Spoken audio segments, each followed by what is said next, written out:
Aujourd'hui, si vous voulez vraiment vous démarquer sur le marché du montage vidéo, vous allez être obligé d'apprendre Fusion. Fusion, c'est quoi? C'est l'équivalent d'After Effects en fait sur Adobe. Et c'est là où vous allez pouvoir faire tous vos effets spéciaux, vos meilleures transitions, vos meilleurs motion design, motion graphisme. Et en fait, vous allez pouvoir vraiment faire des choses créatives dans vos montages. Si vous restez seulement sur la partie montage de DaVinci, vous allez être très vite limité et vous n'allez pas pouvoir faire de montages qui aujourd'hui sont demandés par la plupart des clients ou seulement qui permettent de faire de très belles vidéos. Donc c'est pour ça que dans cette vidéo, je vais vous apprendre vraiment les bases de Fusion. Pourquoi seulement les bases? Parce que Fusion, c'est très long à apprendre. Il y a énormément de choses à savoir et en fait, ça prend vraiment plusieurs mois à maîtriser complètement. Mais donc, on va voir seulement les bases dans cette vidéo, ça sera déjà assez bien. Et donc, c'est parti. Alors, la première chose à faire, déjà, ça va être tout simplement de se rendre dans Fusion. Et là, je vais vous expliquer un petit peu l'interface, un petit peu tout ce qu'il y a juste ici. Et je vais vous dire qu'est-ce qui est bien d'ouvrir, qu'est-ce qui est bien de fermer, qui n'est pas nécessaire quand vous êtes dans Fusion. Alors, dans Fusion, on va avoir, en fait, vous voyez ici, donc nos fenêtres, on va avoir la bibliothèque de médias. Ça, c'est en fait où vous ajoutez vos médias. On a la même dans la partie montage, dans la partie cut, etc., etc. On va avoir la partie effets. Donc là, vous allez pouvoir trouver vos effets. Maintenant, celle-là, je vous la conseille pas trop. Pourquoi? Parce qu'en fait, 99% des effets, vous allez pouvoir le trouver seulement en faisant le raccourci CTRL espace ou SHIFT espace. Vous voyez, si je fais CTRL espace, là, je peux venir en fait chercher tous les effets qui sont là. Donc c'est pour ça, moi, je vous conseille de pas l'ouvrir celle-là. Ensuite, on va avoir plan. Donc plan, ça sert à quoi? Ça sert tout simplement à avoir ces différents plans ici. Pareil, moi, je vous conseille pas en fait d'avoir ça d'ouvert. Pourquoi? Parce que quand on va vouloir jongler entre les plans, juste on jonglera depuis la partie montage. Là, ça va vous prendre de l'espace. En fait, quand on est dans Fusion, on est vraiment sur un seul plan. Donc ça sert à rien de jongler entre plusieurs plans. Je vous conseille de fermer ça. Ensuite, les nœuds, ça, vous allez devoir l'ouvrir forcément parce qu'on travaille avec des nœuds dans Fusion. Donc en fait, ça, vous le laissez d'ouvert. Ensuite, le spline, c'est ce qui va vous permettre en fait de donner vraiment vie à vos animations. Vous allez pouvoir modifier vos courbes, modifier vos keyframes pour les rendre plus rapides, plus smooth, etc., etc. Celle-là, elle est très importante. Maintenant, image clé, ça va permettre de venir décaler en fait le timing de nos animations. Je vous conseille pas d'ouvrir celle-là parce qu'on peut faire exactement la même chose dans la partie spline. Ensuite, métadonnées, ça va vraiment servir à rien. C'est juste pour avoir des statistiques, des données. Vous n'allez jamais vraiment l'utiliser. Inspecteur, celle-là va être très utile. C'est là où vous allez pouvoir modifier vos paramètres, donc des effets, des transitions, etc., etc. Donc moi, je vous conseille d'avoir quoi d'ouvert? Je vous conseille d'avoir inspecteur, d'avoir le spline en fait que vous ouvrez pas, mais quand vous l'ouvrez, vous voyez, il va venir se mettre là. Donc vous le gardez ouvert comme ça. Ensuite, les nœuds, bien évidemment, puis la bibliothèque de médias. Ensuite, on va avoir aussi ici un cadre. Ce cadre, il sert à quoi? Il sert tout simplement, vous voyez, à repérer nos nœuds. Quand on dézoome beaucoup et qu'on, par exemple, on se décale, vous voyez qu'ici, on voit plus nos nœuds. Par contre, avec ce repère-là, si je clique dessus, ça va nous mettre directement sur nos nœuds. Ensuite, ici, on va avoir une barre d'outils. Cette barre d'outils, elle va servir à quoi? Elle va servir juste à venir prendre des nœuds, en fait, plus simplement. Vous voyez, si je viens faire le raccourci que je vous ai montré avant, Shift espace, et que je viens chercher un arrière-plan, donc une couleur, je peux venir le prendre là, ou sinon, je peux venir juste le prendre là. Vous voyez, en fait, c'est un gain de temps. Cette barre, en fait, on peut venir la modifier. Donc, vous voyez, c'est juste un petit gain de temps. Ensuite, ici, on va avoir les viewers. Donc, les viewers, on en a deux. On peut venir prendre un simple viewer en cliquant là, ou sinon, en cliquant là, on va avoir les deux viewers. Et si je mets ça là, j'ai deux viewers et on va venir jouer comme ça. Maintenant, c'est bien, on sait comment marche l'interface, on sait un petit peu à quoi sert tout ça, on sait comment importer des nœuds, et maintenant, on va apprendre en fait comment venir mettre nos nœuds dans les viewers. Pour ça, il y a deux méthodes en fait. Vous voyez ici, quand je viens sélectionner un nœud, il va avoir deux ronds en bas. Le rond de droite, ça va être pour le viewer de droite, le rond de gauche, ça va être pour le viewer de gauche. Ce background là, vous voyez, quand je clique dans l'inspecteur, j'ai les paramètres et je peux venir changer sa couleur. Là, si je le mets en rouge, vous voyez, je l'ai mis en rouge, maintenant je le vois pas. Pourquoi? Parce que je l'ai pas mis dans un viewer. Là, il faut que je le mette dans un viewer. Comme je vous ai dit, on vient prendre le petit point, on clique, et quand je clique, vous voyez là, on le voit dans le viewer de droite. Pourquoi? Parce que j'ai cliqué sur le petit point à droite. C'est la première méthode. La deuxième méthode que je préfère, en fait, ça va être tout simplement de drag and drop ça. Vous voyez, si je viens le prendre et que je le drag and drop dans le noir, vous voyez que là, tac, il apparaît. Maintenant, si je viens prendre ce background noir et que je le drag and drop, donc je maintiens clic gauche enfoncé, je relâche, avec là, ça va mettre ce viewer là. Donc c'est une méthode plus rapide, je vous conseille de faire ça. C'est un petit peu plus avancé, mais vraiment, ça va vous faire gagner beaucoup de temps. Maintenant, c'est bien, on sait un petit peu comment marche l'interface, etc., etc. Mais on sait toujours pas vraiment à quoi ça sert les nœuds, pourquoi il y a des flèches, pourquoi il y a des carrés, comment on connecte. On va voir ça tout de suite. Déjà, avant de voir comment ça marche, je voudrais en fait que vous sachiez qu'il y a une différence entre deux types de nœuds. Il y a deux familles selon moi. Il va y avoir les nœuds que j'appelle blocs et les nœuds que j'appelle effets. C'est quoi la différence? Cette différence, je vais vous la montrer en fait dans la partie montage. Ça sera plus visuel et sûrement que la plupart d'entre vous en fait connaissent la partie montage, mais pas du tout Fusion, et donc ça va plus vous parler si je vous montre ça comme ça. Qu'est-ce que j'entends par des nœuds de blocs et des nœuds effets? En fait, selon moi, les nœuds de blocs, c'est ce qu'on va pouvoir venir drag and drop sur notre timeline ici. Donc ça constitue quoi? Ça constitue tout ce qui est image. Vous voyez là, cette image peut venir à drag and drop. Ça constitue aussi les vidéos, ça constitue aussi les textes, et ça constitue aussi par exemple les backgrounds. Donc les backgrounds, c'est les couleurs unies. Vous voyez, je peux venir drag and drop ça. Maintenant, qu'est-ce que ça va être les nœuds d'effets? En fait, c'est tout ce qui peut pas être drag and drop là-dessus. Par exemple, si je viens prendre un effet audio, vous voyez là, je peux pas venir le déposer comme j'ai déposé ça. ça. Si je viens prendre un effet, je peux pas venir le déposer. Si je viens prendre une transition, je peux pas venir la déposer. Je dois en fait venir l'appliquer sur quelque chose qui est déjà déposé. Par exemple, ici, si je viens prendre mon effet binoculaire, vous voyez, je dois venir le prendre et le déposer sur mon image. Je peux pas venir le poser individuellement comme un bloc. Ça se met par-dessus. Les blocs, on les met dessus, les effets, on les met par-dessus. Et ben dans Fusion, ça va être la même chose. Je vais vous montrer ça. Là, je vais retourner dans Fusion. Si je viens prendre un nœud de bloc, donc ce sont exactement les mêmes, hein, ça va être un background, ça va être un texte, ça va être un media in. Qu'est-ce que c'est un media in? Un media in, en fait, ça va être tout ce qui est image ou vidéo. Media in, donc media inside. Et à l'inverse du media in, on va aussi avoir le media out, qui est lui l'un des nœuds les plus importants. Pourquoi? Parce que c'est un nœud de rendu en fait. Vous voyez que là, si je viens prendre mon background et que je le mets en rouge et qu'ensuite je viens dans la partie montage, vous voyez que là il y a le rendu. Maintenant, si je viens en fait l'enlever, que c'est plus connecté au media out et que je retourne dans la partie montage, là il n'y a plus rien. Parce qu'en fait, il faut toujours que le media out ça soit le dernier nœud connecté. C'est le nœud qui va faire le rendu. D'ailleurs, si au lieu de mettre mon background rouge comme ça connecté, je mets mon image et que je viens dans la partie montage, vous voyez que ici donc je vais bien avoir mon image qui est rendue. Maintenant, on retourne sur la logique de bloc. C'est quoi la différence? C'est que déjà, par exemple, sur le media out, si je viens prendre un effet, par exemple, on va venir prendre un effet de lueur, donc un effet qui s'appelle soft glow, et que je viens connecter ce soft glow au media out, vous voyez que dans le viewer, il n'y a rien, et si je viens dans la partie montage, pareil, il n'y a rien, parce que c'est pas un bloc. En fait, là, ce que je viens de faire dans Fusion, c'est l'équivalent de si j'avais pris mon effet binoculaire et que je l'avais placé ici. Vous voyez que c'est pas possible. Bah, c'est pareil dans Fusion, en fait, c'est pas possible, il n'y a rien qui va être rendu. Vous voyez, rien n'est rendu. Par contre, si je viens connecter mon media in à mon soft glow, vous voyez que maintenant, quand je joue avec le soft glow, là, vous voyez que mon soft glow va bien marcher sur mon image, et si je viens dans la partie montage, ça marche bien. Là, ce qu'on est venu faire, en fait, c'est comme si j'avais pris mon image ici, que j'avais pris un effet et que je l'avais placé par-dessus. Vous voyez que là, ça va marcher, parce que l'effet, je l'ai mis dessus. Donc voilà, c'est pour ça que c'est important de vraiment différencier les blocs et les effets, parce que les effets, on peut pas juste venir les connecter comme ça. La plus grosse erreur des débutants, celle que je vois le plus souvent dans mes coachings, ça va être de confondre justement bloc et effet. Donc là, vous voyez que ça marche bien, mais maintenant, la question que vous devez vous poser, c'est en fait, comment ça marche vraiment les effets, comment ça marche ces flèches, comment je sais que je connecte ça comme ça et pas à la flèche bleue, comment je sais que ça se connecte comme ça, qu'est-ce que c'est le petit carré, on va voir ça tout de suite. Mais avant, si vous voulez progresser sur DaVinci Resolve, apprendre l'intégralité de Fusion et devenir monteur professionnel et vivre de votre activité, le meilleur moyen c'est de faire un accompagnement personnalisé avec moi. Je vous prends du niveau 0 jusqu'au niveau pro, c'est vraiment une formation de A à Z. En à peine 1 à 2 mois, selon le rythme que vous voulez adopter, vous allez déjà pouvoir faire exploser votre compétence, trouver vos premiers clients. Je vais créer votre portfolio avec vous, vous apprendre la compétence et aussi vous apprendre à vous vendre auprès des clients. Si vous êtes intéressé, dans la description, il y a mon site web, vous cliquez dessus. C'est le meilleur endroit aujourd'hui pour progresser sur DaVinci Resolve et devenir monteur professionnel. Et donc voilà, si vous êtes intéressé, le lien est dans la description et on continue. Alors là, ça va être la même chose, il y a deux choses à venir différencier en fait. Il va avoir déjà la flèche et vous voyez le petit carré ici. Quand je viens prendre un nœud, donc là je vais venir prendre un nœud avec boucle flèche par exemple, vous voyez qu'il va avoir différentes flèches et il va avoir toujours ce petit carré. Ce petit carré, il va se trouver en fait sur tous les nœuds. Il n'y a aucune exception, il va vraiment être sur tous les nœuds. À l'inverse des flèches, certaines fois il va avoir la flèche bleue, certaines fois non, certaines fois il va avoir la flèche verte, certaines fois non. Ça va vraiment dépendre en fait. Vous voyez le soft glow, lui il a pas la flèche verte et rose par exemple. Pourquoi? Parce qu'en fait le carré c'est ce qui va permettre de connecter un nœud dans un autre nœud. Vous voyez que là, comment est connecté mon média? J'ai pris le carré et je l'ai connecté à l'intérieur. En fait le carré c'est ce qui va connecter quelque chose dans quelque chose d'autre. Et la flèche c'est ce qui va le recevoir. C'est l'input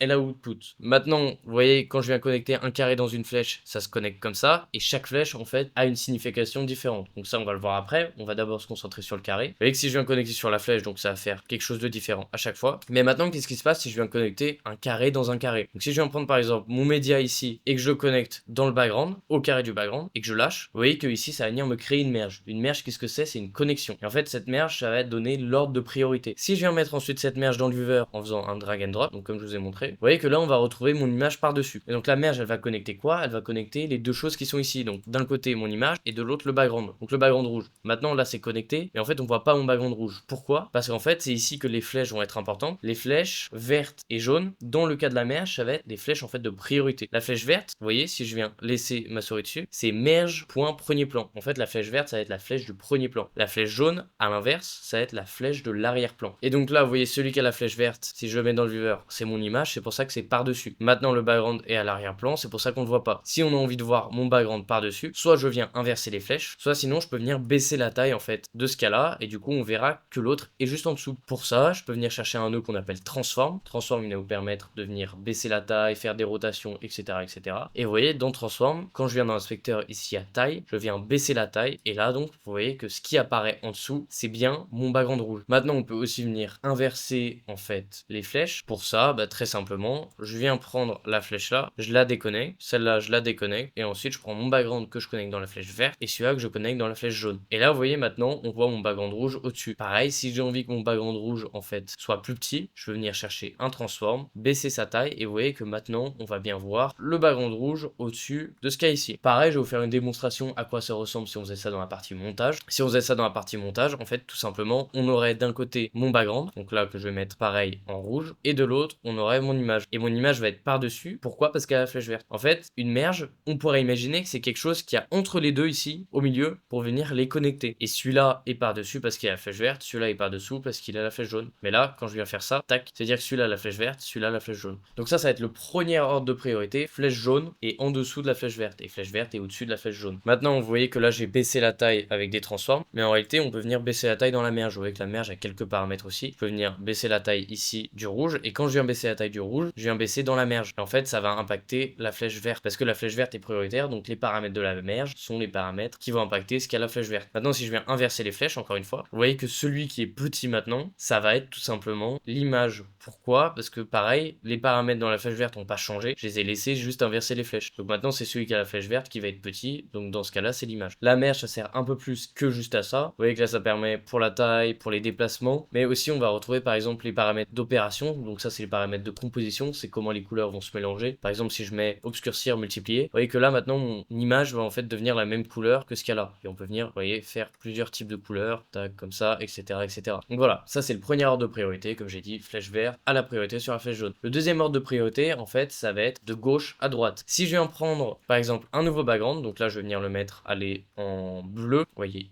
il est juste là, et que je viens le connecter encore une fois dans le petit carré, tac, ça va me créer une nouvelle merge, et si je mets ça dans le viewer, vous voyez que maintenant, il est au-dessus. Pourquoi il est au-dessus? Parce qu'en fait, vous voyez le sens des flèches, il est comme ça part de là, puis ça va vers la droite, ça part de là, puis ça va vers la droite. Donc au plus c'est à droite, au plus ça va avoir la priorité. Et si je viens prendre un nouveau background et que je le mets par exemple en violet, et que je le connecte, là ça va être pareil, vu qu'il est plus à droite, vu que vous voyez les flèches sont connectées dans ce sens-là, en fait il va être au-dessus. Donc là, il y a vraiment deux types de priorités, il y a celui qui est juste là, la flèche verte sur la flèche jaune, on le retrouve ici, hein. Là, il est au-dessus de ce cas-là, et là, il est au-dessus de ce cas-là. Et en fait, il faut bien comprendre, la merge, c'est une connexion de quoi? Dans ce cas ici, la merge, c'est la connexion, c'est ce qui relie mon image là à mon background rouge, cette merge-là. Par contre, cette merge ici, ça va être la liaison, tout ce qu'il y a derrière, avec ça. C'est-à-dire que maintenant ces deux-là sont reliés ensemble. Si je viens, vous voyez, dans cette merge, baisser la taille là, donc je baisse la taille ici, là ça vient baisser uniquement la taille, vous voyez, du bleu. Parce que comme je vous ai dit, c'est selon la flèche verte, la merge va baisser la taille de ce qui est connecté à la flèche verte. Maintenant, si j'inverse les flèches, donc pour ça je peux faire le raccourci CTRL-T, vous voyez, ça inverse les flèches. Maintenant, je viens modifier cette merge, vous voyez là ça va bouger les deux. Avant ça bougeait uniquement ce qu'avait la flèche verte, donc là c'était mon image. Vous voyez, celle-là, tac, je bouge mon image seulement, je bouge pas le bloc rouge. Par contre, celle-là, je vais bouger les deux en même temps. Pourquoi? Parce que cette merge, c'est la liaison entre mon background bleu et tout ce qu'il y a derrière. Et là, ici, c'est la liaison entre mon background violet et tout ce qu'il y a derrière. Et donc, si j'inverse encore une fois la flèche, maintenant, tout ce qui va bouger, ça va pas être seulement le background violet, vu que ce qu'il y a à la flèche verte, c'est ce qui est là. Ça va être les trois blocs ensemble. Tac, vous voyez, maintenant, ils sont ensemble. C'est comme si on faisait un peu des groupes. Voilà, donc c'est super important, en fait, de bien voir les deux priorités qui existent dans Fusion, qui sont indiquées par les flèches, et aussi par l'ordre, donc, de gauche à droite. Donc déjà, là, vous connaissez deux types de flèches, la verte et la jaune. Maintenant, la jaune, en réalité, il y en a deux qui existent. Il y a la jaune pour la priorité, et aussi la jaune pour les effets. Vous voyez, ici, donc l'effet, c'est le soft glow, il a une flèche jaune aussi. Et en fait, cette flèche jaune, ça a juste la flèche de l'entrée pour l'effet. Si je viens laisser ma souris par-dessus, vous voyez, en fait, c'est écrit entrée, c'est-à-dire que ce qu'on va mettre à l'intérieur va être impacté par cet effet-là. D'ailleurs, je peux venir prendre mon effet de soft glow, vous voyez ici, je peux venir l'ajouter tout à la suite et connecter tout mon bloc à ça. Si je le mets dans le viewer, vous voyez que là, tout va être impacté par le glow. Pourquoi? Parce que c'est pareil, c'est toujours la même logique. Ce qui est à droite impacte ce qu'il y a derrière. Maintenant, si au lieu de le placer tout à la fin ici, je le place uniquement sur mon média là, tac, donc mon image, et je mets ça dans le viewer, vous voyez, seulement mon image va être impactée. Parce que ça va impacter seulement ce qu'il y a derrière. Là, ce qu'il y a derrière, c'est uniquement l'image qui est ici. Vous voyez, ça l'impacte là. Quand j'avais mis ça ici, ce qu'il y avait derrière, en fait, c'est tout ce qu'il y a derrière ici. Donc tout est impacté. Maintenant, si on vient, par exemple, le placer entre les deux ici, tout ce qu'il y a derrière, c'est quoi? Tout ce qu'il y a derrière, c'est ça. Donc le background rouge, mon image et le background bleu. Le background violet, vous voyez, il n'est pas impacté si j'augmente là. Tac, vous voyez, il n'y a que ça qui est impacté. Donc voilà, la flèche jaune, comme j'ai dit, ça permet en fait de faire rentrer les effets et de donner la priorité. Il y a deux fonctions qu'il faut bien dissocier, bien évidemment. À dissocier quand vous utilisez une merge et quand vous utilisez un nœud d'effet. Tous les nœuds d'effet vont avoir en fait une flèche jaune. Vous voyez, si je viens prendre un nœud de flou par exemple, ici, flèche jaune aussi. Pareil, le nœud transform, flèche jaune. Et donc là, on pourrait imaginer par exemple qu'on vient mettre du glow partout ici et que j'ai envie de flouter en fait mon image là. Donc pour flouter mon image là, je viens connecter reconnecter mon image à la flèche jaune. Ensuite, j'oublie pas de reconnecter ça dans la merge. Et là, tac, j'augmente le flou. Vous voyez que ça va flouter que cette image-là. Ça va pas flouter les backgrounds. Donc voilà, maintenant vous connaissez les ordres de priorité avec la flèche jaune, la flèche verte. Vous connaissez aussi la seconde fonction, la flèche jaune, qui va être uniquement pour les effets. Maintenant, on va passer à la flèche qui, selon moi, est la plus dure à comprendre pour les débutants. Ça va être la flèche bleue. Donc la flèche bleue, c'est pareil, on va la retrouver un petit peu sur tous les nœuds. Je crois pas qu'il y ait de nœud en fait qui ne l'est pas. Ça va être quoi cette flèche bleue? Ça va être la flèche du masque. Ça va être la flèche pour couper. On peut venir couper quoi? On peut venir couper des backgrounds, on peut venir couper des textes, mais on peut aussi venir couper des effets. Par exemple, là, vous voyez mon effet de flou. Là, il prend, vous voyez, l'entièreté de l'image. Il prend le rectangle. Si moi j'ai envie que ça floute partout sauf au milieu, bah faudrait venir couper ce flou. Et pour faire ça, bah, il faut que je prenne une forme en fait que je souhaite. Donc là, imaginons que j'ai envie que ça soit coupé en rond au milieu. Bah je peux venir chercher un nœud rond. Pour ça, je peux venir chercher une ellipse. Donc je viens chercher une ellipse. Et une fois que j'ai mon ellipse, je peux venir prendre ça et connecter dans le blur. Et là, vous voyez maintenant ce qui se passe, on retrouve mon flou, mais uniquement au milieu, selon la forme de l'ellipse. Vous voyez, quand je mets ça comme ça, tac, ça va venir prendre la forme de l'ellipse que je donne. Et je peux venir par exemple inverser. Et là, du coup, ça ressemblera à ça. Et pareil, dans l'inspecteur, je peux jouer avec pas mal de paramètres. Je peux mettre les bords flous aussi. Ce que ça va faire, c'est que là, vous voyez, les bords sont moins en fait nets. Et là, si j'augmente ça ou je baisse ça, on va plus ou moins voir les bords. Je peux augmenter la largeur ici, jouer avec le niveau. Donc le niveau, ça va être l'opacité, etc., etc. Donc là, par exemple, mon ellipse, vous voyez, elle ressemble à ça. Et si je la connecte, par exemple, dans un background, donc là, je prends un background que je mets en vert et que je connecte ça à l'intérieur, vous voyez que là, tac, ça va ressembler à ça. Là, ça va être en fait coupé au milieu. Là, si je viens inverser, là, ça va ressembler à ça. Et c'est comme ça qu'on peut faire des motions assez simplement. Par exemple, là, vous voyez, je viens juste de faire une boule. Après, je pourrais venir déplacer cette boule et faire 2-3 petits trucs avec. Maintenant, je vous montre ça avec une forme déjà faite, donc c'est-à-dire une ellipse, un rectangle, un polygone. Un polygone, c'est une forme contraste. Mais on peut aussi venir prendre des images concrètes, par exemple. Si je viens prendre, par exemple, là, tac, ces mains en PNG, là, et que je connecte ça dans le background, bah, vous voyez que les mains, maintenant, vont, en fait, masquer le background. Là, ça va couper le background avec la forme des mains. Et après, si j'ai envie d'augmenter la taille, bah, je viens juste prendre un transform à la suite que je connecte comme ça, étant donné que c'est un effet. Et ensuite, je peux venir augmenter la taille, vous voyez. Maintenant, si on veut commencer à faire nos premières animations, on peut venir, par exemple, faire une petite barre d'énergie. Donc pour ça, on peut prendre un background, on peut prendre un rectangle. Là, on donne une forme de barre d'énergie, donc quelque chose comme ça. On augmente un petit peu courbure de points. Là, la couleur du background, je peux venir la changer en blanc, par exemple. Et après, je peux enlever rempli et augmenter la largeur de bordure. Comme ça, vous voyez, ça me fait un petit peu des contours. Et une fois que j'ai ces contours, je peux venir prendre un nouveau background que je mets en vert pour remplir ma barre d'énergie. Et ensuite, je viens prendre ce rectangle. Je peux faire CTRL-C, CTRL-V, comme ça, j'aurai la même forme. Et comme ça, d'un côté, j'ai ça en vert, de l'autre, je l'ai en blanc. Et maintenant, j'ai envie de les relier pour que le vert soit à l'intérieur. Donc pour relier, il va falloir faire une merge, il va falloir faire une connexion. C'est là qu'on va prendre le petit carré, qu'on va mettre dans le petit carré. Là, on met bien ça au-dessus, donc ça a la flèche verte. On met le vert au-dessus. Et maintenant, nous, on a envie que ce soit à l'intérieur. Donc en fait, avant, on a enlevé rempli. Là, on va augmenter rempli et on va baisser la largeur de bordure. Et vous voyez, maintenant, il est à l'intérieur. On a notre barre d'énergie. Maintenant, comment on fait si on a envie d'animer ça de gauche à droite? Bah, si je viens prendre mon rectangle et que je fais de gauche à droite, en fait, on va le voir que ça sort. C'est justement dans ce cas-là qu'on va venir utiliser le masque pour pouvoir couper cette partie-là et faire l'animation comme ça. Pour ça, on va venir prendre un rectangle. Et ce rectangle, on veut qu'il masque quoi? On veut qu'il coupe quoi? On veut qu'il coupe le vert à l'intérieur ici. Et donc, pour qu'il coupe le vert à l'intérieur, techniquement, il va falloir que je masque le vert. Donc, beaucoup de gens pourraient se dire, bah, j'ai juste à masquer le rectangle qui est ici, parce que du coup, ce rectangle-là et ce background-là, bah, c'est ce qui est à l'intérieur. C'est vrai, c'est une première méthode. On peut venir connecter ça là. Mais maintenant, vous voyez, ça va venir l'ajouter. Pour pas que ça l'ajoute, faut venir dans le rectangle ici et dans Paint Mode, mettre produit. C'est un peu compliqué. Pour les débutants, je vous conseille plus, en fait, de venir tout simplement masquer la merge ici. Et vous voyez, quand je viens masquer la merge, ça vient couper ce que j'ai déjà coupé. Ici, j'ai coupé le background. Vous voyez, le background de base, il est en 1900 par 1080, il remplit l'écran. Là, je l'ai coupé avec une forme de barre d'énergie. Maintenant, ça qui est déjà coupé, je viens le recouper avec ce qu'il y a en dessous ici, c'est-à-dire mon second rectangle. Et si je viens prendre la forme complète de mon rectangle, que j'augmente, vous voyez que là, il masque plus rien du tout, parce que tout est à l'intérieur. Donc là, si je viens me décaler, par contre, il vient masquer. Et pourquoi, en fait, là, il vient masquer uniquement le vert et il masque pas le blanc? En fait, c'est la même logique que tout à l'heure. Je vous dis, la flèche verte, c'est la flèche qui a la priorité. Et quand, vous vous rappelez, dans la merge, je venais modifier des paramètres, par exemple, de taille, et qu'ensuite j'inversais les flèches, ce qui était modifié, c'était uniquement ce qui avait la flèche verte. Et bah, pour les masques, c'est pareil. Ce qui va être impacté par le masque, par la flèche bleue que je mets ici, ça va pas être la flèche jaune, ça va être la flèche bleue. La flèche bleue, là, elle va être connectée avec la flèche verte. Ça, c'est uniquement pour les merges. Bien évidemment, quand j'avais pris, vous voyez, le background avant, là, il n'y a pas de flèche verte. En fait, ça impactait directement la flèche bleue. Donc là, dans l'ordre de priorité sur les masques, ça va toujours être la flèche verte qui va être prioritaire. Et donc là, si je veux faire mon animation, je décale ça sur la gauche, je mets une keyframe sur le centre XY,